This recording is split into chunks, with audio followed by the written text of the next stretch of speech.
I, 55F, have been married to my husband and my daughter's stepdad, 63M, for 4 years. My 23-years-old daughter and I have a complicated relationship. She has been diagnosed with dissociative identity disorder. She has a lot of trauma from watching me and my husband's horrible marriage go down and was bullied in school. When she told me she was being bullied by peers, my view that all children are innocents really tied my hands because I told her that if I said anything to them, I would be an adult harassing a child. She has blamed me for that ever since. And keeps referring to this one time where the kids at school called her trash due to the fact that she wasn't taking care of her hygiene due to depression. Not all of my response was telling her to take a shower and I bought her new clothes.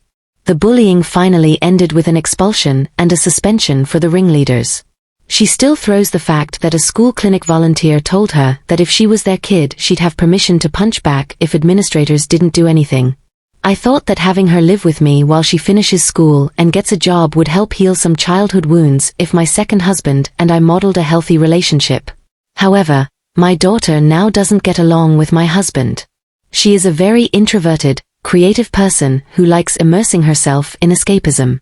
So she'd get annoyed if she was sitting eating alone and my husband would sit across from her and eat, saying she ate later so she could eat alone. However, my husband started acting distant from me and my daughter complained that his eyes lingered for too long. She got very angry and there was a lot of shouting and slamming of doors.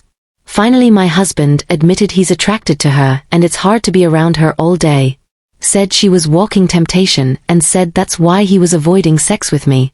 I was so upset to hear this. I don't blame my daughter for this, but at the same time the situation has become unbearable. Something would have to give, and I couldn't collect my thoughts with both of them still being in the house. So I gave my daughter money to stay at an extended stay hotel and asked her to utilize her college's emergency financial and housing resources they have for students in need. She responded by storming out and telling my ex, who is now circling social media using it to paint me as the villain of all villains. I'm not abandoning my daughter. She qualifies for those resources anyway since my ex is unemployed and we are in substantial debt. I just need time to process the situation and don't want to leave my house to stay with my daughter when I have a marriage to figure out whether or not to save. AITA